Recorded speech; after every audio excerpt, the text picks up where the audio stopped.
एमपीएससीवर जीवापाड प्रेम करणाऱ्या माझ्या सर्व स्पर्धकांना माझा नमस्कार. आजचा टॉपिक भूगोल एक विद्याशाखा.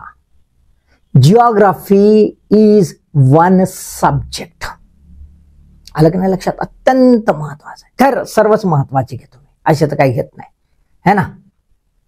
आणि इकडे आपला गण्या का म्हणते बे भूगोल काय हे बी समजावं लागेल. अबे समजावं लागेल.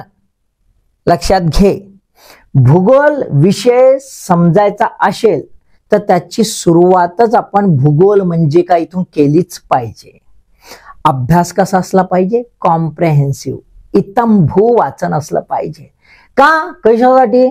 अरे याच्यासाठी भाऊ का परीक्षा दिली का क्रॅक केलाच पाहिजे आणि काय बी विचार उत्तर आलंच पाहिजे. म्हणून आपण पण सुरुवात इथूनच करूया. कुठून? भूगोल म्हणजेच काय. लक्षात आलं का? तर गण्या तू बी सोबत चल, तुले गरज आहे बापू. तुले भूगोल म्हणजे झिपरीच दिसते लमच्या. भूगोल म्हणजे काय है ना. भू म्हणजे पृथ्वी, गोल गोल आहे बाबा पृथ्वी, म्हणजे त्याचा विषय असं मराठीमध्ये आहे. म्हणजे पृथ्वीचा विषय म्हणजे भूगोल. परंतु याची उत्पत्ती जी आहे, भूगोल ह्या विषयाची उत्पत्ती किंवा हे नाव प्रथमतः कुठून आलं तर आपल्याला असं दिसतंय याचं ओरिजिन जे आहे ते ग्रीस मधून आलंय. ग्रीस मधून आलंय. कुठून आलंय? ग्रीस मधून आलंय. आता ग्रीक जे आहेत, ग्रीक लोक जबरदस्त धुरंधर होते, जबरदस्त. म्हणजे प्राचीन काळामधला ग्रीक जे आहे प्रांत, याच्यामध्ये अशी 51 विद्वान होते. 51 है ना. त्यातलाच एक जो विद्वान होता तो होता इरॅस्टोस्थेनेस. कोण होता? इरॅस्टोस्थेनेस. हा लमचा लायब्रेरियन होता असं आपल्याला वाटते. आपल्या इकडचे लायब्रेरियन नाही का लमचे है ना, त्यांना पुस्तकं काय राहतात काय माहित बी नाही राहत. तर हा लायब्रेरियन होता, पण असा झक्कास लायब्रेरियन का हा मॅथमॅटिशियन होता है ना. एक पोएटिक याच्यावर त्यानं काहीतरी करून ठेवलं होतं लमच्यानं, आणि सोबतच तो जिओग्राफर पण होता. आणि यानं म्हणलं पहिल्यांदा जिओग्राफी. काय म्हणलं यानं? जिओग्राफी. यानं हे नाव ठेवलं लमच्यानं केव्हा? 3rd century BC. लमच्या बाबा आदमच्या जमान्यात 303 शतकात है ना, इसवी सन पूर्व है ना. आपल्या इथले लोक झोपतच असतील लमचे तेव्हा. तर इरॅस्टोस्थेनेस जेव्हा आहे त्यानं जिओग्राफी आता ग्रीक याच्यातून आलाय. तर कसा आला? तर जीई काही ठिकाणी जिओ पण लिहिल्या जाते. ओके, जीई किंवा जिओ म्हणजे अर्थ. काय होते? अर्थ, पृथ्वी. आणि ग्राफी, ग्राफी कॅलिग्राफी नाही म्हणू का आपण, ग्राफी. ग्राफी म्हणजे काय? वर्णन, डिस्क्रिप्शन. डिस्क्रिप्शन वर्णन. वर्णन म्हणजेच काय? तर पृथ्वीचे वर्णन. पृथ्वीचे वर्णन असा तो म्हणे. आणि त्यानं पृथ्वीचं वर्णन केलं बाबा. कसा केलं पहा. त्या काळात पहिलं एक जबरदस्त काम केलं. ते काय केलं? परीघ जे आहे, पृथ्वीचा परीघ. पृथ्वीचा परीघ जो आहे हा पृथ्वीचा परीघ म्हणजे सर्कम्फरन्स है ना. हा ऍक्युरेट काढलं बाबा. हा दुसरा है ना, पृथ्वी अशी झुकली आहे ना, अशी झुकली आहे. हा, तर पृथ्वी अशी जे झुकली आहे ना, तर त्याला काय म्हणतो आपण? आस. पृथ्वीचा झुकला. तर पृथ्वीचा जो आस आहे, पृथ्वीचा जो आस आहे त्याचा कोण जो आहे तो कोण काढला बा? एक्सियल टिल्ट ज्याला म्हणतो तो काढला त्यानं. तो बी झक्कास, 1 नंबर. आणि तिसरा का केला? तिसरा आपण पाहतो असा गोल, पाहतो असा गोल. आणि मग त्याला आडव्या रेषा है ना, असं पाहतो ना आडव्या. आणि मग हे उभ्या रेषा लमच्या पाहतो का नाही? म्हणजे काय पाहतो आपण? अशा उभ्या ना आडव्या रेखावृत्त, रेखाबाई, रेखावृत्त आणि अक्षांश है ना, मेरिडियन आणि पॅरलल पाहतो. आणि हे जे आहेत हे त्यानं तेव्हा काढलं. एवढा भारी माणूस त्यावेळा. आणि त्यानं याची म्हणजे जिओग्राफीची उत्पत्ती कुठून झाली?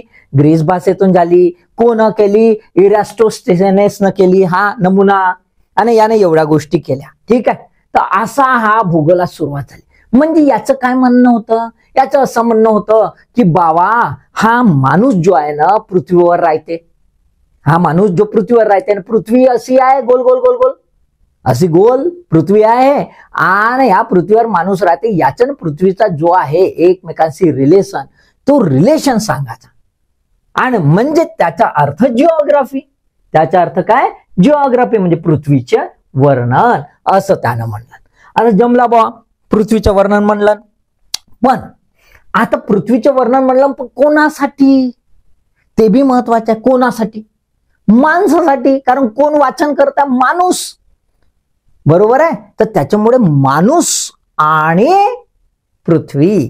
तर मग काय सुरुवात झाली की बा मानव हा महत्वाचा आहे, है ना. मानव, आपल्याला दुसरे कोणी महत्वाचे नाहीत, म्हणजे लई सेल्फिश आपण. मानव हा महत्वाचा आहे. तर मानवाशी कनेक्शन जे आहे त्याच्याशी रिलेटेड हा जो आहे म्हणजेच काय? तर इथे वातावरण, वातावरण ह्याचं कनेक्शन, ह्या दोघांचं एकमेकाशी जे कनेक्शन आहे त्याच्या आधारावर जिओग्राफी हा जो आहे खुलत गेला, फुलत गेला, वाढत गेला. आणि मग सुरुवात एन्शियंट पासून, म्हणजे आपण जर प्राचीन बघितलं, प्राचीन काळी है ना, एन्शियंट जर वर्ल्ड बघितलं तर त्याच्यामध्ये अरब जे आहेत, ग्रीसचे लोक आहेत आणि आपले इंडियन्स है ना, खगोलशास्त्रात वगैरे ह्या तिघांनी जबरदस्त कॉन्ट्रीब्युशन केलं. आणि नंतर मग मधली पोकडी राहिली, मधात गॅप राहिली. आणि मग 18वं शतक, 18th सेंचुरी, 18वं शतक. 18वं शतक काय आहे? स्टार्ट ऑफ कोलोनायझेशन, वसाहतीचं युग निर्माण झालं है ना, वसाहत राज्य, कोलोनायझेशन है ना. तर कोलोनायझेशन व्हायला लागलं बाबा है ना. मग वसाहतवाद जेव्हा निर्माण झाला तर काय, नवीन नवीन लँड शोधायला लागले, नवीन जमिनीचा शोध, समुद्रावर हे व्हायला लागलं, होयज व्हायला लागल्या, जायला लागले, दूर दूर जायला लागले. आणि तिथे मग त्याच्या आधारावर कार्टोग्राफिक, ज्याला आपण म्हणतो नकाशा तयार करणे वगैरे, हे सर्व बाबी तयार व्हायला लागल्या 18th सेंचुरीला. परंतु प्रत्यक्षात असं काही सिस्टमॅटिक स्टडी झाला नाही. जसा एन्शियंट याच्यामध्ये जर बघितलं आपण तर आपला हिपोक्रेटस भाऊ होता, हिपोक्रेटस भाऊ होता, आणि अरिस्टॉटल भाऊ होता है ना. अरिस्टॉटल, कांत पण होता, अरिस्टॉटल होता. आता हे काय म्हणतंय, जसा हिपोक्रेटस म्हणते बाबा माणसावर जो आहे, माणसावर वातावरणाचा परिणाम होते ना, वातावरणाचा, बरोबर आहे. तर माणसावर वातावरणाचा परिणाम होते. एन्व्हायरमेंट इम्पॅक्ट ऑन मॅन, माणसावर होते बा. माणूस मग बघते वातावरण जसं आहे ना, बघते ना. तसंच अरिस्टॉटल अरिस्टॉटल खूप सुंदर सांगितलं की जिओग्राफी जी आहे म्हणजे मॉर्फॉलॉजी, पर्टिक्युलरली म्हणजे भूरूप जे आहे ना, जे भूरूप आहे, हे भूरूप राज्य निर्मितीसाठी खूप महत्वाचं आहे. आपण बघतो प्राचीन भारतामध्ये हा ना, कसे कसे कॅपिटल होतं. जसं पाटलीपुत्र आठवते का? पाटलीपुत्र मगधांची राजधानी होती. अत्यंत लोकेशन, असं स्ट्रॅटेजिक लोकेशन होतं, आणि तिथून मग मोठं राज्य निर्माण झालं. तर हे जे अरिस्टॉटलने सांगितलं की जिओग्राफिकल इम्पॉर्टन्स किती असते. आता हे असं करत करत 18व्या शतकामध्ये आले. 18व्या शतकात कार्टोग्राफिक एलिमेंट जास्त वाढायला लागला. परंतु प्रत्यक्षात मात्र सिस्टमॅटिक स्टडी जी आहे ती 19th सेंचुरीमध्ये झाली. आणि त्याच्यामध्ये सुरुवातीला जर्मन जे जिओग्राफर आहेत, जर्मन जिओग्राफर जे आहे, त्या जर्मन जिओग्राफरचं कॉन्ट्रीब्युशन जबरदस्त राहिलं. याच्यामध्ये हम्बोल्ट जो आहे, हम्बोल्ट आणि दुसरा आहे रिटेर, ह्या दोघांचं खूप जबरदस्त कॉन्ट्रीब्युशन राहिलं. आणि मग त्याच्यानंतर हळूहळू जिओग्राफी जी आहे, भूगोल आहे, याची व्याप्ती वाढत गेली. म्हणजे जिथे केवळ पृथ्वीचं वर्णन अशी त्याची परिभाषा केली जायची, तिथे आता त्याच्यामध्ये ऍड झालं की केवळ पृथ्वीचं वर्णन नाही, तर पृथ्वीवर जेवढे काही सजीव आहेत त्याचं आणि पृथ्वीचे विविध जे घटक आहेत है ना, ज्याला अबायोटिक म्हणजे अजैविक घटक आहेत, आणि संपूर्ण पृथ्वीवरचं वातावरण आहे, त्याचं एकमेकांशी संबंध काय, आणि त्याच्यात मानव कशा प्रकारे इन्फ्लुएन्स होतो, कशा प्रकारे त्याच्यावर परिणाम पडतो, आणि तो कसा प्रतिसाद देतो, how the human Bing is reacting. अशा प्रकारची खूप मोठी व्याप्ती जी आहे ती वाढत गेली. आणि त्याची परिणिती काय झाली, तर त्याची परिणिती आपल्याला दिसते. आजचा जर दृष्टिकोन बघितला तर एक कॉम्प्रेहेन्सिव्ह टोटॅलिस्टिक म्हणजे परिपूर्ण जे आहे वातावरण, यालाच आपण प्रत्यक्षात आता जिओग्राफी म्हणायला लागलो. त्यामुळे जिओग्राफीची व्याप्ती जबरदस्त वाढली. उदाहरणार्थ आपण जर घेतलं इथे, तर इथे घ्या आपला प्राकृतिक घटक, म्हणजे इथे फिजिकल घटक घ्या है ना. या बाजूला जर आपण घेतलं तर इथे ह्या साईडला आपल्याला दिसतंय की इथे सांस्कृतिक किंवा सोशियल, सांस्कृतिक लिहून घेऊ, सांस्कृतिक घटक किंवा सामाजिक घटक, सामाजिक घटक म्हणजे सोशल किंवा कल्चरल हा भाग आला. आणि पृथ्वी जी आहे त्याचे विविध घटक आहेत, ते कसे आहेत, ते आहे अजीव आहे, अबायोटिक आहे है ना, अजैविक आहे. अजैविक घटक म्हणजे अबायोटिक घटक, ह्या तिन्ही घटकांचं एकमेकांशी इंटर रिलेशन, परस्पर संबंध. पण परस्पर संबंध काय तर नाही, परस्परावर होणारा परिणाम सुद्धा आहे. परस्परावर होणारा परिणाम आणि त्यातून मानव जो प्रतिसाद देतो तोच खरा. म्हणजे जर आपण बघायला गेलो इथे तर आपल्याला असं दिसेल, हा जो पार्ट आहे तिन्हींचं इंटरॅक्शन होत आहे, आणि हा जो पार्ट आहे त्या पार्टला आपण काय म्हणतो, टोटल एन्व्हायरमेंट, परिपूर्ण वातावरण, परिपूर्ण पर्यावरण. आता हा जो परिपूर्ण पर्यावरण आहे, तिघांचंही एकमेकांशी असलेला परस्पर संबंध आणि एकमेकांवर होणारे परिणाम याचा सर्वसमावेशक अभ्यास. लक्षात आलं का? A comprehensive study of all three components interacted and interfaced and influenced. हा जो पार्ट आहे that is nothing but the geography. त्यालाच आपण भूगोल म्हणूया. आलं का नाही लक्षात? हा आजचा दृष्टिकोन निर्माण झाला. आणि त्याच्यामुळे काय झालं, त्याच्यामुळे जिओग्राफी जी आहे, भूगोल जी आहे, भूगोल ह्या विद्याशाखेची व्याप्ती जबरदस्त वाढली, खूप व्यापक झाली. जिथे सुरुवात केवळ पृथ्वीचंच वर्णन राहिलं होतं तिथपासून तर आता कुठे दिसतोय, असं ओव्हरऑल टोटल ब्रॉड पर्स्पेक्टिव्हने आपण प्रत्येक गोष्टीला टच करतोय जे मानवाशी आणि पृथ्वीशी संबंधित आहे. आलं का नाही लक्षात? आणि त्याच्यामुळे काय झालं, त्याच्यामुळे विविध घटक विषय भूगोलामध्येच वाढायला लागले. आणि भूगोलाचं इतर जे आहेत विषय, मग ते नॅचरल सायन्स असोत की सोशल सायन्स असोत, त्याची इंटरॅक्शन व्हायला लागली. उदाहरणार्थ आपण उदाहरण घेऊया की जर सपोज टू बी आपल्याला पृथ्वी आहे आणि पृथ्वीवर जर आपण बघितलं तर आपल्याला काय दिसतंय, असे भूरूप आहेत, असे भूरूप आहेत. आता या भूरूपाचा जर अभ्यास करायला गेलो आपण तर याच्या बेसिक कंपोनंटचा अभ्यास करावा लागतो. बेसिक कंपोनंटचा अभ्यास, बेसिक कंपोनंट म्हणजे काय, रॉक, खडकचा अभ्यास करावा लागतो. खडकाची निर्मिती कशी झाली काय, म्हणजेच हे करताना आपल्याला कशाचा अभ्यास करावा लागतो, जिओलॉजी. कशाचा, जिओलॉजी, भूशास्त्राचा अभ्यास करावा लागतो. कशाचा अभ्यास करावा लागतो, भूशास्त्राचा.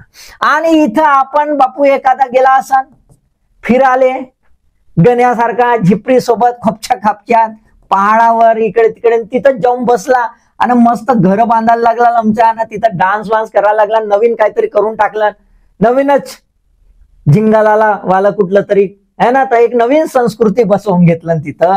आणि त्याच्यामुळे काय की भाऊ तिथं जाऊन काऊन माणूस बसला, मग दोघं भेटले ना काय काय केला, आणि मग कसं कसं घर वाढत गेलं हे सगळं पाहायचं तर आपल्याला काय दिसते, सोशिओलॉजी म्हणजे समाजशास्त्र. म्हणजेच काय दिसतंय है ना, नॅचरल सायन्स आणि सोशल सायन्स इतर याच्याशी इंटरॅक्शन आता जिओग्राफीचं व्हायला लागलं.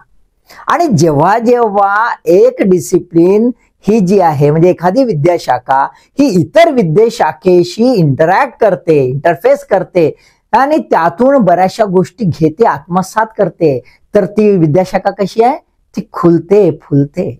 तसंच भूगोलाचं झालं. जिओग्राफी ऍज अ डिसिप्लिन काय झालंय, असं एक्सपांड झालं, त्याच्या कक्षा सातत्याने रुंदावत गेल्या. असं असलं तरी प्रामुख्याने जर बघायला गेलो तर जिओग्राफीमध्ये दोनच बाबी दिसतात. एक पहिली प्रत्यक्षात भूरूप म्हणजेच काय, प्राकृतिक भाग, नॅचरल. आणि दुसरं आम्ही केलेल्या करकुती है ना, करतुती केल्या आहेत, कुरापती केलेल्या आहेत आपण है ना. इथं घर बांधलो, तिथं एक नाही तर दोन घर बांधलो, हिच्यासाठी तिच्यासाठी असं केलो ना आपण है ना. इथून रस्ते खोदलो, पाळाले तोडून टाकलो, जे मनमाने ते केलं है ना, बरोबर आहे, राईट. म्हणजेच काय, मानवीय बाब. तर त्याच्यामुळे आपल्याला काय दिसतंय की बेसिक क्लासिफिकेशन जर पाहायला गेलो आपण जिओग्राफीचं बेसिक क्लासिफिकेशन तर कसं आहे बघा, कसं आहे तर आपल्याला दिसतंय दोन प्रकारचं major sub topics of geography जर बघितले तर एक फिजिकल जिओग्राफी आणि दुसरं आहे मानवीय म्हणजे मानव, ह्युमन जिओग्राफी आणि इथे फिजिकल जिओग्राफी. बघा किती सुंदर दिसते. हा है ना, आपण पर्यटन करायला जातो ना इथं मस्त, आणि तिथंच मग गंदगी करून टाकतो ना, हे ते बसवतो मग हे असं, पण सुंदर दिसते, छान आहे, आजूबाजूला शेत आहे, मस्त घर आहे, पण पॅटर्न बघा कसा आहे, लमच्या झोपड्या मग आहे ना, मस्त टेरेस फार्मिंग, मग पुन्हा झोपड्या मग टेरेस फार्मिंग, मस्त पैकी झक्कास डिझाईन मानवानं तयार केलेली आहे. त्यामुळे दोन प्रकारचे आपल्याला सब डिसिप्लिन दिसतात. एक आहे फिजिकल जिओग्राफी आणि दुसरं आहे ह्युमन जिओग्राफी म्हणजे प्राकृतिक भूगोल आणि मानव भूगोल असे दोन मेजर सब डिसिप्लिन आपल्याला दिसते. आणि मग हे दोन मेजर सब डिसिप्लिन आहेत, त्याच्यामध्ये अजून जास्त आपल्याला विभागन केलेलं दिसते, खूप जास्त विभागणी झालेली दिसते, विभाजन झालेलं दिसतंय. बघा जसं फिजिकल जिओग्राफी आहे, फिजिकल जिओग्राफी हा ऍक्च्युली गाभा आहे, मूळ आहे, इथून सुरुवात झाली जिओग्राफीची आणि मानवापर्यंत जाऊन पोहोचली है ना. फिजिकल जिओग्राफी मध्ये जर आपण बघितलं तर काय दिसतंय, तर आपल्याला सर्वात प्रथम दिसतं ज्याच्यावर आपण उभा आहोत. कशावर उभा आहोत, पृथ्वीवर उभा राहू, बरोबर आहे. माती लागते पायाला, लागते ना, माती लागते पायाला, मग काहीतरी आहे बा, जमीन आहे. मग जमीन आहे असं आपण म्हणतो जेव्हा, तर जमिनीशी रिलेटेड काय आहे, भूरूपशास्त्र, जिओमॉर्फॉलॉजी. भूरूप, भूचे रूप म्हणजे लँडफॉर्म, म्हणजेच हा कशाशी रिलेटेड आहे, हा भू आवरणाशी रिलेटेड आहे. कशाशी आहे है ना, ज्याला आपण शिलावरण म्हणतो किंवा भू आवरण म्हणतो, याच्याशी रिलेटेड आहे. म्हणजे याला दुसऱ्या भाषेमध्ये आपण म्हणूया लिथोस्पियर. लिथो म्हणजे जमीन, माती, लिथोस्पियरशी रिलेटेड भूरूपशास्त्र. दुसरं आहे आता जमिनीवर आहो आणि आताच थंडी लागली रे बाबा, आणि उन्हाळ्यात रे बापरे गरमी रे बाबा है ना, पावसात रिमझिम आहे ना, पाहतो ना. मग हे काय आहे, इकडे वीज चमकली गण्या जिपरी है ना. क्लायमॅटॉलॉजी म्हणजे कशाशी हा घेणं देणं आहे, हा ऍटमॉस्फिअर वातावरण ऍटमॉस्फिअरशी घेणं देणं आहे. म्हणून त्याच्याशी रिलेटेड हवामानशास्त्र, क्लायमॅटॉलॉजी. त्याच्यानंतर इकडे पहा तर आपल्याला काय दिसतंय, पाणीच पाणी है ना. मग एवढं पाणी आहे आणि त्याचा परिणाम पडतोय आपल्यावर. समुद्र नसता तर पाऊसच नसता, आणि पाऊस नसता तर मजा नसते, बरोबर आहे.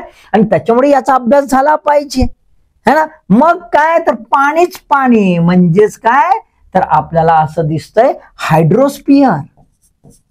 हायड्रोस्पियर है ना, म्हणजे जी आर्द्रता आहे त्याचं आवरण.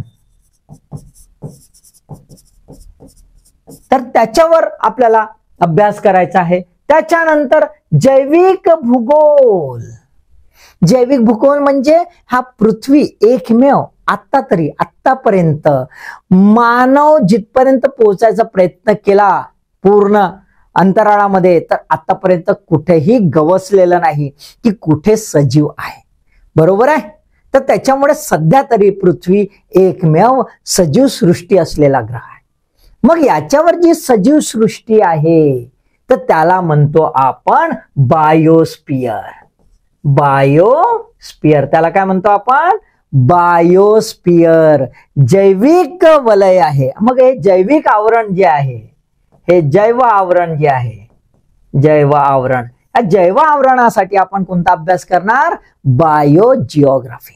तर फिजिकल जिओग्राफीचे किती झाले, जिओमॉर्फॉलॉजी भूरूपशास्त्र, हवामानशास्त्र क्लायमेटॉलॉजी, सागर विज्ञान, ओशनोग्राफी आणि जैविक भूगोल बायोजिओग्राफी. आलं का नाही लक्षात. आता ह्या सर्व यांचा आपल्याला अभ्यास करणं आवश्यक आहे. जेव्हा जेव्हा तुम्ही भूगोलाचा अभ्यास कराल तेव्हा तेव्हा ज्या ज्या बाबी बघणार तुम्हाला ह्या कॉन्टेक्स्ट मध्येच पाहायच्या आहे. एकदा ती नजर बसली की बाबा हे जिओमॉर्फॉलॉजिकल आहे, हे बायोजिओग्राफिकल आहे, हे क्लायमेटॉलॉजीचं आहे, हे ओशनोग्राफीचं आहे, त्याच्यानुसार तर आपलं कॅटेगरायझेशन फ्रेमवर्क बनतं, माइंडसेट बनतो आणि आपला अभ्यास बरोबर होऊ शकतो. क्लासिफिकेशन जर झालं नाही, तर कॅटेगरायझेशन झालं नाही, तर आपला कॉन्सेप्ट क्लिअर होत नाही. त्यासाठी कॅटेगरायझेशन शिकणं आवश्यक आहे. ओके, आता एक एक बघून घेऊया. जिओमॉर्फॉलॉजी, तर याला कसं लिहू आपण, जिओ. जिओ म्हणजे अर्थ, मॉर्फो, मॉर्फो म्हणजे फॉर्म्स है ना, म्हणजे रूपे.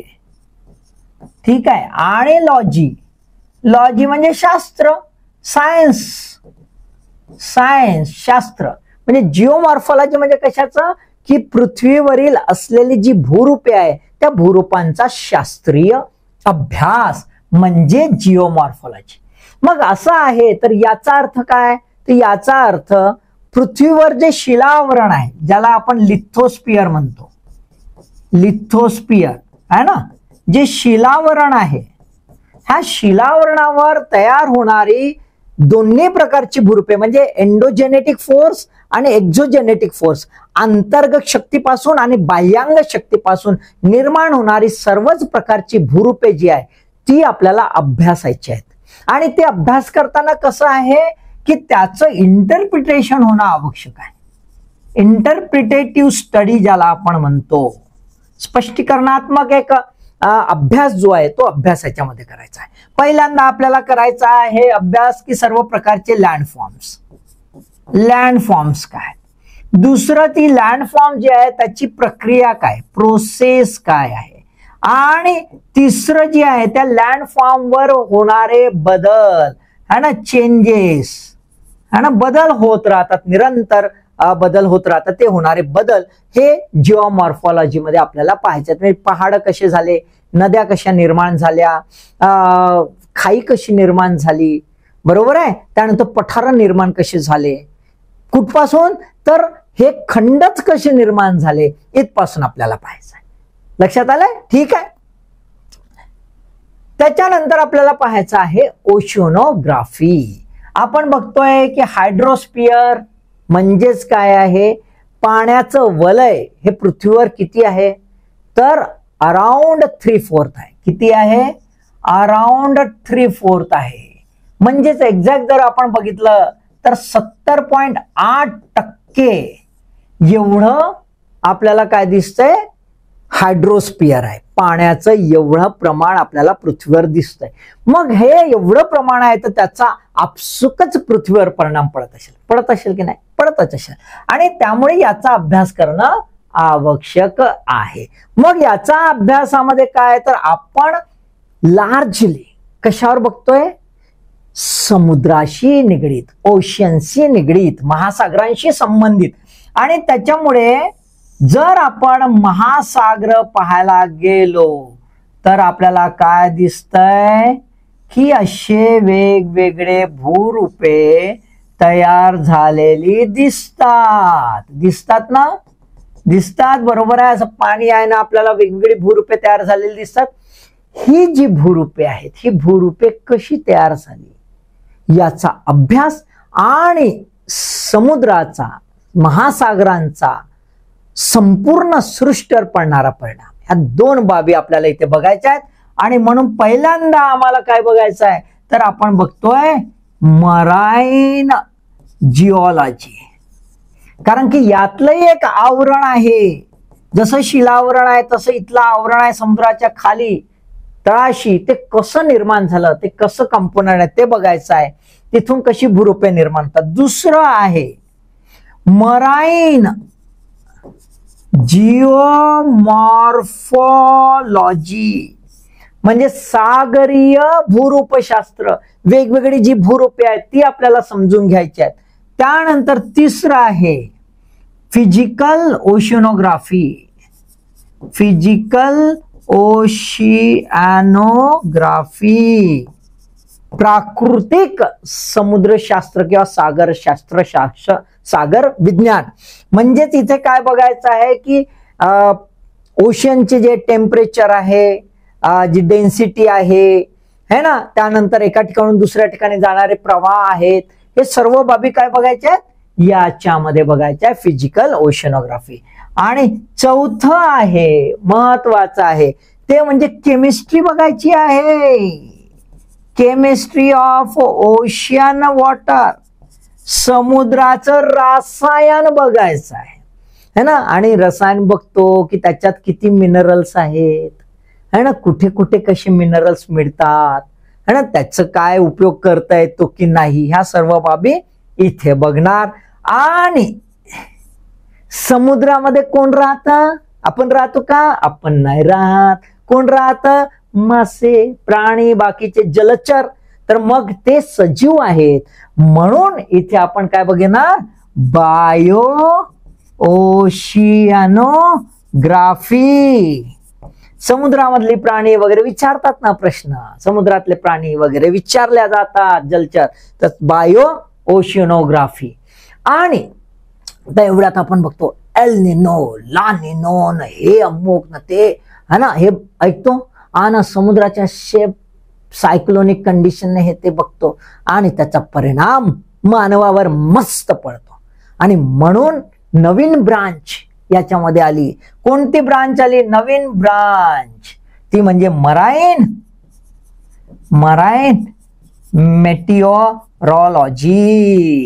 मराईन मेटिओरॉलॉजी ती आपल्याला करून घ्यायचं आहे. म्हणजे समुद्रावरचं हवामानशास्त्र, क्लायमेटॉलॉजी तर राहिलंच वेगळं.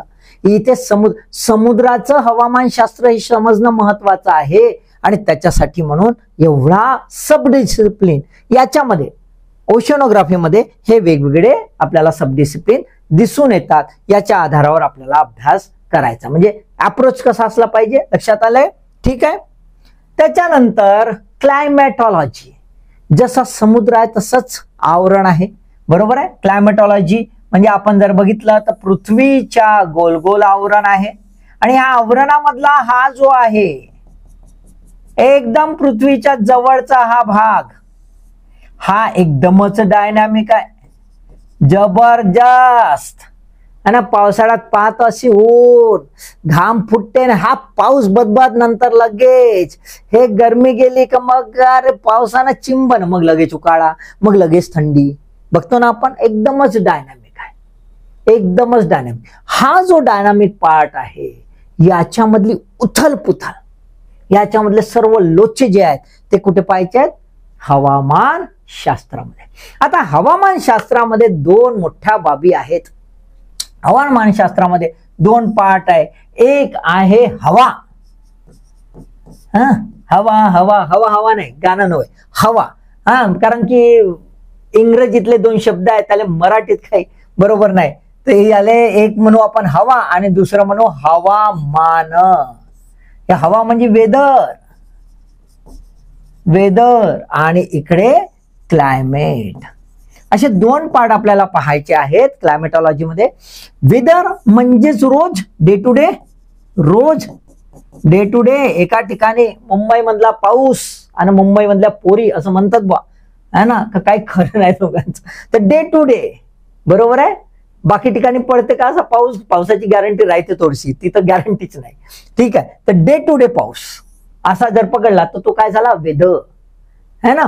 परंतु तिथलं एका वर्षाचं लॉंग टर्म वालं वातावरण जे असेल ते म्हणजेच क्लायमेट. तर वेदर म्हणजे रोजचं घडी घडी बदलणारं, आणि एकत्रित केलं, ऍग्रिगेट केलं तर त्याला आपण म्हणूया क्लायमेट. एक विस्तृत जे आहे ज्याला आपण म्हणतो एक्सटेंडेड टाइम स्केल, अत्यंत जास्त टाइम स्केल घेतली 1 वर्षाची वगैरे, तो झाला क्लायमेट. आता हे जर बघितलं आपण क्लायमेटॉलॉजी मध्ये तर आपल्याला काय दिसतंय की वेदर ठीक आहे पण प्रॉब्लेम आहे क्लायमेटचा. आणि त्यामुळे क्लायमेट मध्ये हवामानशास्त्रात वाचताना केवळ आपण हवामानाबद्दल वाचत नाही, त्याचे कंपोनंट वाचत नाही. त्याच्यामध्ये एअर आहे, एअर मास आहे, है ना, क्लाउड फॉर्मेशन आहे, हे बघतोय आपण. ह्या सर्व बाबी बघतोय. टेम्परेचर आहे, पर्जन्य आहे, फॉग कसा निर्माण होतो, ह्युमिडिटी कशी येते, ऍब्सोल्यूट ह्युमिडिटी काय, रिलेटिव्ह ह्युमिडिटी काय, हे सर्व आपण पाहतो. पण याच्या सोबतच आता क्लायमेट चेंज हा अत्यंत महत्वाचा भाग आहे. कारण की आपण बघतो एक्स्ट्रीम क्लायमेट्स, है ना, अति टोकाचे आपण हवामान बघतो, आणि ते सुद्धा पार्ट कुठे आहे, क्लायमेटॉलॉजी मध्ये आपल्याला पाहायचे आहेत. आलं की नाही लक्षात. त्यामुळे क्लायमेटॉलॉजी बघताना फिजिकल कंपोनंट आणि डायनामिक कंपोनंट हे दोन्ही कंपोनंट आपल्याला पाहणं आवश्यक आहे. ठीक आहे. त्याच्यानंतर आपण बघतोय बायोजिओग्राफी, है ना. बघा कशा आहे पृथ्वीवर, है ना, माणूस कुठे दिसत, माणूस तसाही काय सगळीकडेच आहे, थोडे तर प्राणी दाखवावं लागते बाबा, है ना. बायो काय आहे, बायो म्हणजे सजीव. सजीव जिथे जिथे पृथ्वीवर आहेत तो संपूर्ण भाग. मग सजीव कुठे कुठे आहेत बरं पृथ्वीवर, कुठे कुठे आहेत तुम्हाला वाटतं, कुठं कुठं आहेत, है ना, कुठं कुठेही राहते सजीव, है ना. जर डोकं बरोबर धुतलं नाही तर डोक्यातही राहते, बरोबर आहे की नाही. सजीव कुठं बी राहते. तर सजीव कुठं बी राहते का, नाही रे बाबा, कुठं बी नाही. हा एक ठरलेला एरिया आहे, है ना. तो वातावरणात राहते म्हणजेच काय, आपल्याला ऍटमॉस्फिअर मध्ये राहते ऍटमॉस्फिअर मध्ये, बरोबर आहे. तो पाण्यातही राहते म्हणजे हायड्रोस्फिअर मध्ये राहते, है ना. तो जमिनीतही राहते, जमिनीवरही राहते म्हणजे लिथोस्फिअर मध्ये राहते, जमिनीच्या आतमध्ये थोड्याफार अंदर, है ना. तर म्हणजेच काय, हे तिन्ही याच्यात राहते. पण असे जिथे सजीव राहू शकतो, कसा राहू शकतो, आपण तर आता वरही राहतो, है ना. इथे त्या इंटरनॅशनल स्पेस स्टेशन मध्ये राहतो ना, तिथं राहतो ना. कसे राहतो, हेल्मेट घालून. तुम्ही रस्त्यावरचे हेल्मेट नको म्हणा यार, है ना, रस्त्यावरचं हेल्मेट वेगळं, तिथं हेल्मेट, है ना. आणि मग ते ऑक्सिजन त्याची लावला राहते, सगळा बॉक्स असा आहे, भारी भक्कम राहते ना सगळा. म्हणजे प्रोटेक्टिव्ह आहे ना, त्याला प्रोटेक्शन, एक्स्ट्रा प्रोटेक्शन द्यावं लागते.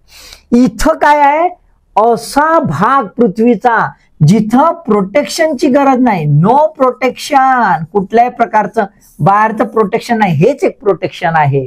असं जे असेल that is called as a biosphere. त्याला आपण जैव आवरण म्हणूया. आता हे जैव आवरण आहे, हे जैव आवरण कशाचं बनलेलं आहे, तर जैव आवरण जे आहे हे अबायोटिक आणि बायोटिक, है ना, सजीव आणि अजीव यांचं परस्पर संबंध जे आहेत त्याच्या आधारावर बनलेला आहे. आणि त्याच्यामुळे बघा आपल्याला एक विशेष प्रकारच्या स्पिअर मध्ये, बायोस्पिअर मध्ये विशेष प्रकारचे प्राणी दिसतात, ते दुसरीकडे दिसत नाही, ज्याला एंडेमिक म्हणतात, बरोबर, तिथेच आढळतात, दुसरीकडे आढळतच नाही, कारण तशा विशिष्ट प्रकारचे भूरूप असतात, तशा विशिष्ट प्रकारची तिथे सृष्टी असते. तर आपल्याला अभ्यास पण त्या कॉन्टेक्स्ट मध्ये करायचा की बापा हा तिथंच काऊन आहे, इथं काऊन नाही, आमच्या हत्ती पाण्यात काऊन नाही पोहे, इथंच काऊन आहे, गेंडे तिकडे काऊन भेटतात, आमच्याकडे काऊन नाही भेटत, है ना. हे जे आहे हे म्हणजेच बायोजिओग्राफी, जिथे आपण सजीवांचा अभ्यास, त्यांचं वातावरणाशी ते परस्पर संबंध कसे ठेवतात आणि स्वतःचं अस्तित्व कसं निर्माण करतात, स्वतःची सस्टेनेबिलिटी कशी निर्माण करतात, ते आपण बायोजिओग्राफी मध्ये बघणार. लक्षात आलं का. मग बायोजिओग्राफी मध्ये बघितलं तर आपल्याला काय दिसतं, पृथ्वीवर सजीव जे आहेत ते दोन प्रकारचे आहेत, एक वनस्पती आणि दुसरं प्राणी. एक वनस्पती आणि प्राणी. पण आता याच्यामध्ये बघितलं तर प्राणी थोडासा इकडे तिकडे चालला फिरत फिरत, आपण तर एवढे फिरतो लमचे काही विचारू नका, अख्ख्या जगाला गंद करून टाकलाय है ना. पण वनस्पती फिरत नाही, आणि त्याच्यामुळे वनस्पती जे आहेत त्यांचा निश्चित एरिया असतो ज्याचा वातावरणामुळे परिणाम पडला आणि त्या तिथेच निर्माण झाल्या, त्या दुसरीकडे सहसा होत नाही. बरोबर आहे. आणि त्याच्यामुळे आपल्याला बायोजिओग्राफी मध्ये दोन प्रकार जे आहेत है ना, दोन प्रकार पाहायचे आहेत, एक फ्लोरा आणि दुसरा फौना है ना. एक आहे वनस्पती आणि दुसरा आहे प्राणी. आणि त्याच्यामुळे आपल्याला याला आपण काय म्हणतोय की प्लांट बायोजिओग्राफी आणि याला झू बायोजिओग्राफी किंवा झू जिओग्राफी असे दोन प्रकारचे आपल्याला अभ्यास करायचे आहेत. आणि त्याच्या आधारावर आपण काय बघतोय की बायोमी आपण बघितलंय, बायोमी ह्या आपण बघतोय, फॉरेस्ट कुठे आहे, जंगले कुठे आहेत, त्यांचं वितरण कसं झालेलं आहे, आणि मग त्याच्या आधारावर प्राण्यांचं अवलंबन असते, आणि मग ते प्राणी कसे तिथे निर्माण झालेले आहेत, कसे ते स्थलांतरी होतात, तर त्याच्यावर काय परिणाम होतो, या सर्व बाबींचा अभ्यास कुठे करायचा आहे, बायोजिओग्राफी. तर एवढे भाग कुठे आहेत, एवढे भाग आहेत फिजिकल जिओग्राफी मध्ये. ओके, आलं लक्षात. आता आपण मूव्ह होऊया, आपण ह्युमन मानव भूगोल ह्युमन जिओग्राफी. ह्युमन जिओग्राफीला जर बघितलं आपण तर काय आहे की मानव जो आहे एवढा स्वार्थी आहे आणि इतका सेल्फिश आहे की विचार नका. तर जिओग्राफीचा पण अभ्यास करताना त्याने का केलं, जरी फिजिकल जिओग्राफी आहे तरी पाहताना काय पाहिलं की बाबा आपल्याला कुठला फायदा होते ते पहा. मग त्याच्यात त्याला लक्षात आलं की बाबा आपला पण तर अभ्यास करायचा, आपण तर याच्याशी घेणं देणं आहे, आणि म्हणून त्यानं एक सब डिसिप्लिन तयार केली, त्याला आपण म्हणतो मानव भूगोल म्हणजे ह्युमन जिओग्राफी. हा 20व्या शतकातला डेव्हलपमेंट आहे जिओग्राफीमध्ये. आणि जिओग्राफीचा नंतरचा अर्थ असा काढण्यात आला की interrelations between the man and environment, मानव आणि पर्यावरण यांच्याशी होणारा परस्पर संबंध आणि परस्पर परिणाम म्हणजेच ह्युमन जिओग्राफी. म्हणजे असा थॉट होता की बाबा मानव हा कामाचा नाही आहे, निसर्ग हा सर्वात मोठा आहे, आणि निसर्गानं जसं म्हणलं तसं राहायचं आहे, निसर्ग हा डॉमिनेटेड आहे ना. मग असं दिसलं मानव थोडासा समजदार झाला आणि मग निसर्गाशी जुळवून घेतला, जुळवून ऍडजस्टमेंट असं. मग नंतर माणूस झाला बदमाश. माणूस का म्हणते बा हट तिकडे, मी तर पहाडच तोडू शकतो है ना. खैर मांजी झाला तो ग्रेट माणूस है ना, पण असा पहाड हे मशीन बनवल्या लमच्यानं धडधड तोडून टाकला. बरोबर आहे. म्हणजेच काय म्हणा, माणूस काय म्हणते मी जसा आहे तसा ठरवू शकतो. अशा प्रकारचे विचार यायला लागले आणि 20व्या शतकात याची धुसमूस झाली, यांची झगडे. एक जण म्हणे की नाही बाबा निसर्ग जसा आहे तसाच, दुसरा म्हणे कायचा बे निसर्ग मी ठरवीन तसाच, आणि मग तिसरा बे तुया बी नाही ना तुया बी नाही बे, कधी निसर्ग तर कधी तू, असा मधात तर बोलत जा, मध्यम मार्ग. असे विचार यायला लागले आणि त्यातून मग आपल्याला काय दिसतं, ह्युमन जिओग्राफी खुल्ली फुल्ली. आणि ह्युमन जिओग्राफी जर बघायला गेलो तर आपल्याला एकच दिसते, पहिला भाग म्हणजे काय, माणूस आणि त्याची धतिंगिरी, आमचा कोणते कपडे घालते ना कोणता काय ना काय विचार नका, काय गाणे म्हणते ना काय डान्स करते आणि झिंगालाला, हे झालं. आणि दुसरं त्याचं अपना सपना, मनी मनी पैशाशिवाय जमीन आहे आमचं. आणि त्याच्यामुळे दोन बाबी आपल्याला सब डिसिप्लिन दिसतात. पहिली कल्चरल जिओग्राफी, सांस्कृतिक भूगोल. आणि दुसरा आर्थिक भूगोल, इकॉनॉमिक जिओग्राफी. हे मेजर सब डिसिप्लिन्स ह्युमन जिओग्राफी मध्ये आपल्याला उदयास आलेले दिसतात. ओके, याचा थोडा काळ अभ्यास करून घेऊया. पहिला आहे सांस्कृतिक भूगोल. याला आपण सोशल जिओग्राफी पण म्हणतो. याला काय म्हणतो? सोशल जिओग्राफी, सामाजिक भूगोल है ना, सामाजिक भूगोल असा पण शब्द आहे. सामाजिक भूगोल किंवा सांस्कृतिक भूगोल म्हणजे काय बघायचं आहे तर सिंपल आहे. हा माणूस जो आहे ना, लमचा बदमाश है ना, याने वातावरणाशी, नेचरशी कसा जुगाड जमवला आहे आणि जुगाड जमवून आपलं स्वतःच युनिक जे आहे, युनिक ऍडजस्टमेंट बरं, युनिक ऍडजस्टमेंट कसं केलं. आणि त्याच्यामुळे काय दिसते, मानव कसा आहे, सोशल ॲनिमल आहे. कसा आहे, सामाजिक प्राणी आहे. एकटात आले राहणं जमेल आहे ना, कोणीतरी पाहिजे. जसं गण्याले आपल्या झिपरी पाहिजे, बरोबर आहे. काही जणाला आमच्या एकच झिपरीनं होय नाही तर 2-2, 3-3, 5-5, 6-6 झिपऱ्या. ए इकडे फोन, तू केव्हा येशील व सकाळी ना, आता आमतीले दुसरीला तू दुपारी ये, ते सकाळी येणार आहे. ते म्हणते हो मी बी येतो दुपारी, ते सकाळी येणार आहेत. असं आपण पाहतो. Social animal, social animal. तर आता त्याच्या ह्याच्यामध्ये पाहिलं तर एवढ्या सोशल ॲनिमल मध्ये ग्रुप बनवले, ग्रुप, छोटे ग्रुप, मोठे ग्रुप, टोळ्या ज्या आहेत ट्रायबल असे बनवले. आणि मग काय दिसतंय की जसं नेचर आहे त्याच्यानुसार अडॅप्ट केलं आणि त्याच्यानुसार राहायला लागलं, तशी संस्कृती निर्माण केली. परंतु काही ठिकाणी तर एकच वातावरण आहे पण 2 विविध संस्कृती आपल्याला दिसतात, 2 विविध पेहराव दिसतात, रहनसहन दिसते, खानपान दिसते.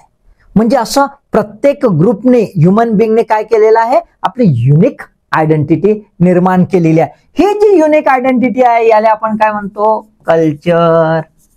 कल्चरमध्ये 2 पार्ट राहते, एक मटेरियल कल्चर राहते आणि दुसरं नॉन मटेरियल कल्चर राहते.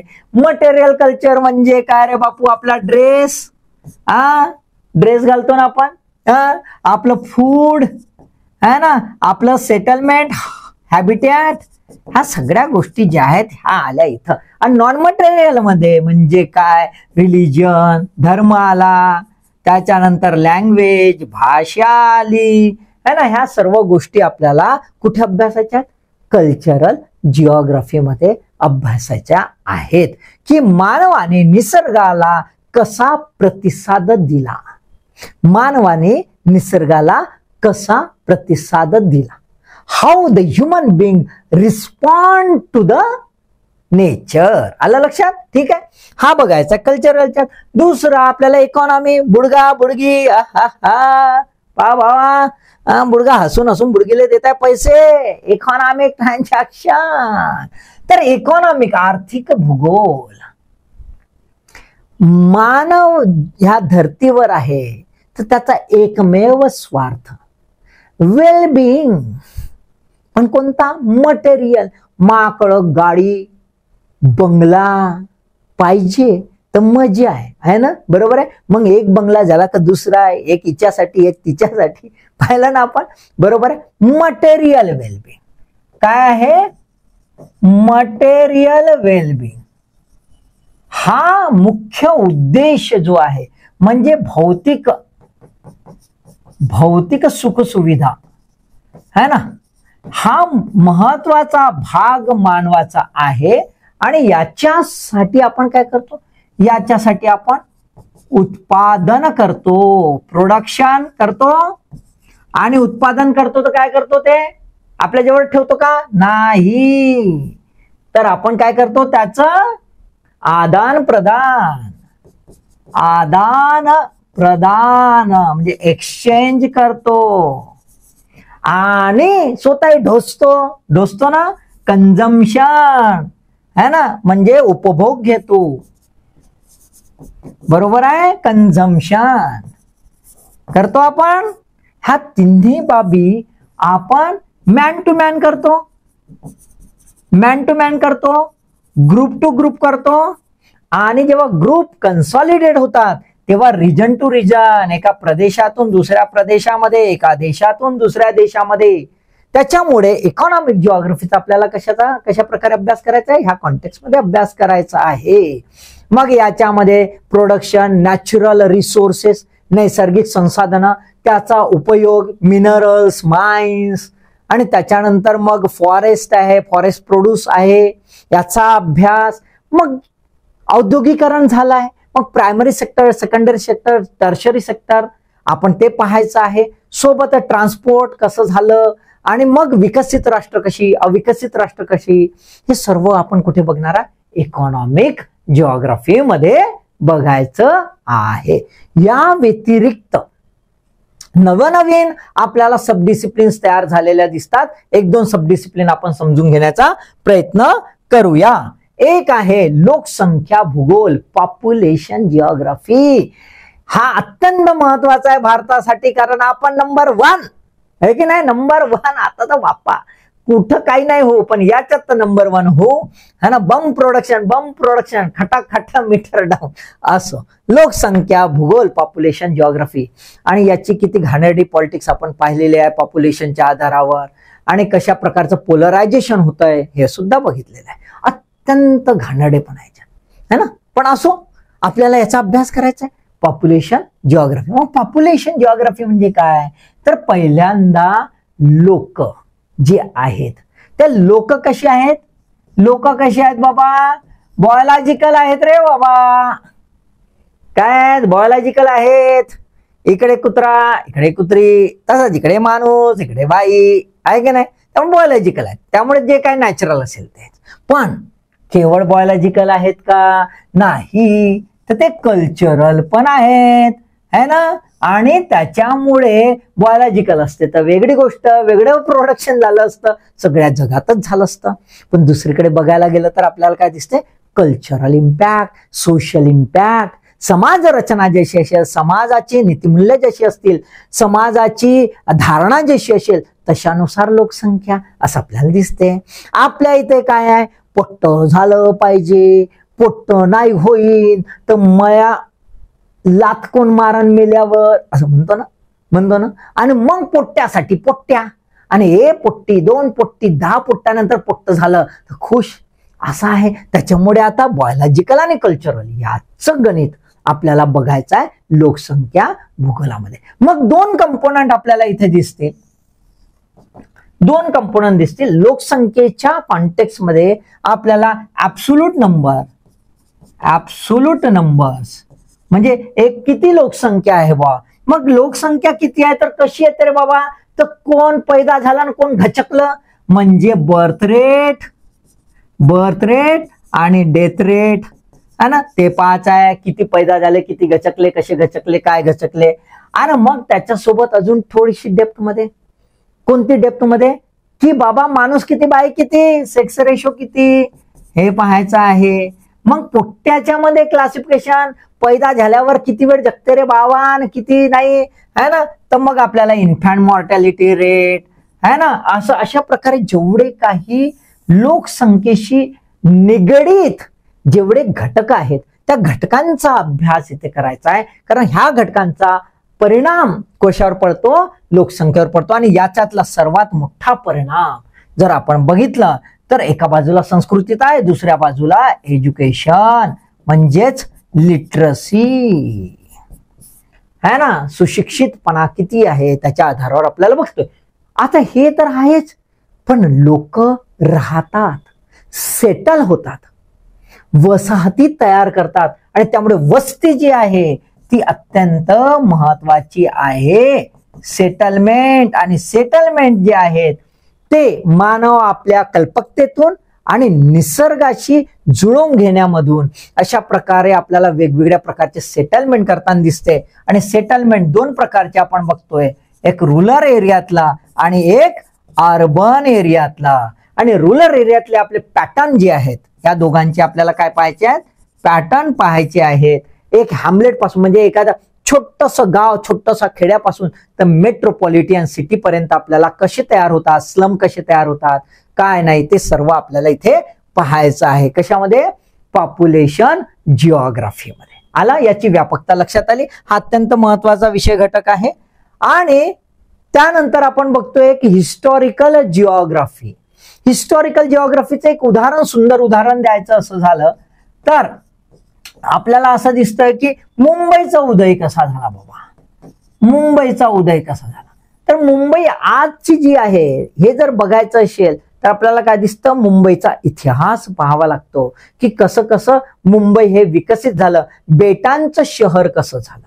तर याचा जो पास्ट आहे म्हणजे भूतकाळ जो आहे, भूतकाळ एखाद्या स्थानाचा है ना, एखाद्या स्थानाचा आपल्याला भूतकाळ पाहायचा असेल, त्याचं इव्होल्युशन, त्याची उत्क्रांती, इव्होल्युशन कसं झालं हे बघणं म्हणजेच काय, हिस्टॉरिकल जिओग्राफी. जेणेकरून आजची जी परिस्थिती आहे त्या स्थानाची, आजचं जे स्थान आहे त्याचं महत्व आहे ते का निर्माण झालं ते आपल्याला लक्षात येईल. आलं की नाही लक्षात. हा एकदम छान टॉपिक आहे हिस्टॉरिकल जिओग्राफी, हिस्टॉरिकल कॉन्टेक्स्ट मध्ये. आणि त्यानंतर आपण बघूया पॉलिटिकल जिओग्राफी. अत्यंत महत्वाचा आहे ना, ज्यांचं जिओग्राफी वगैरे त्यांच्यासाठी तर फारच महत्वाचं आहे. राजकीय भूगोल जिओग्राफी. आपल्याला काय दिसतंय, टेरिटोरी, सरहद है ना, म्हणजे प्रदेश जो आहे टेरिटोरी, आणि सरहद म्हणजे फ्रंटायर्स. हा दोन खूप महत्वाचे आहेत. आधुनिक जगामध्ये राज्य ही संकल्पना एस्टॅब्लिश झाली आहे. आणि राज्य जेव्हा संकल्पना एस्टॅब्लिश होत होती, आधुनिकरणाची प्रक्रिया जी होती, त्यामुळे कोलोनायझेशन डिकोलोनायझेशनची जी प्रक्रिया होत होती त्याच्यामध्ये जी धुसमुस झाली, फर्स्ट वर्ल्ड वॉर झालं, सेकंड वर्ल्ड वॉर झालं, याच्या नंतर आपल्याला काय दिसतात, प्रत्येक राज्य म्हणजे प्रत्येक देशाने आपल्या सीमा निर्माण केल्या. पण त्या सीमा निर्माण करताना घुसखोरी झाली, एकमेकांमध्ये झगडे झाले आणि मग सरहदीचा प्रॉब्लेम निर्माण झाला. काही काही सरहदी ह्या अनसेटल्ड राहिल्या, आताही अनसेटल्ड आहेत. भारतही अजूनही त्या अनसेटल्ड बाउंड्रीज भोगत आहे आणि त्याच्यामुळे त्याच्यावर होणारे परिणाम है ना, त्यामुळे राजकीय बदलणारी परिस्थिती, या सर्व बाबी कुठे पाहायच्या आहेत, पॉलिटिकल जिओग्राफी मध्ये. त्याच्यामुळे आपल्याला इथे स्टेट्स पाहायचे आहेत, म्हणजे राज्य म्हणजे नेशन, देश पाहायचे आहेत. त्याच्यामध्ये बाउंड्रीज बघायचे आहेत. बाउंड्रीज खूप सुंदर आहे हा, बाउंड्रीज लक्षात ठेवायचे. पॅरलल बाउंड्रीज पण आहेत. काही नॅचरल बाउंड्रीज सोबत पॉलिटिकल बाउंड्रीज आहेत. मग नदीमुळे कशा पॉलिटिकल बाउंड्रीज बनल्या ते पण इथे आपल्याला अभ्यास करायचा आहे. त्याच्यानंतर जे रिजन आहे, रिजन्स आहेत, ते रिजनचं कन्सॉलिडेशन म्हणजे एकत्रीकरण कसं झालं, काय झालं, ह्या सर्व बाबी बघायच्या आहेत. का तर माणूस जो आहे, व्यक्ती जो आहे, हा समूहाने राहतो आणि समूहाने राहताना तो काय करतोय, निर्णय घेतोय, चॉईस करतोय, निर्णय घेतोय आणि निर्णय घेऊन त्याचा परिणाम संपूर्ण वसाहतीवर, संपूर्ण मानवावर पडतो, तो म्हणजे पॉलिटिकल जिओग्राफी. तर याचा अभ्यास त्या प्रकारे आपल्याला करायचा आहे. तर तुम्हाला लक्षात आलं का जिओग्राफीची व्याप्ती अशी मस्त आहे, अत्यंत सुंदर विषय आहे. खूप डाटा जरी असेल तरी सुद्धा जर तुम्ही ह्या अँगलने अभ्यास केलात आणि इंटरप्रिटेटिव्ह, लक्षात घ्या, इंटरप्रिटेटिव्ह अँगलने का सांगतो, कारण की तुम्हाला आता राज्यसेवा मुख्य परीक्षेमध्ये अशा प्रकारचा अभ्यास करायचा आहे. रट्टा मारो आंदोलन बंद, समजदारपणा आणायचा, समजून घ्यायचा, त्याची ही सुरुवात. ह्या अँगलने, ह्या कॉन्टेक्स्टने तुम्ही जर विचार करत जाल, अभ्यास कराल तर तुम्हाला फायदा होईल. आलं की नाही लक्षात. तर मग स्पर्धक मित्र मैत्रिणींनो, हा व्हिडिओ आवडलाच असेलच है ना, असेलच. मग हा पूर्णपणे पाहायचा, मधात ड्रॉप करायचा नाही, समजून घ्यायचा आणि काही वाटलं तर कॉमेंट करायचा, लाईक तर करायचाच आणि शेअर तर करायचा, म्हणजे करायचाच. कारण की एकटं तर पास व्हायचं नाही, ऑफिसर मित्र झालाच पाहिजे. मित्र नाही तर एकटा ऑफिसर बनून का करायचं, बरोबर आहे. आणि मेहनत तर करायचीच आहे. त्यामुळे मेहनतीसाठी ऑल द बेस्ट.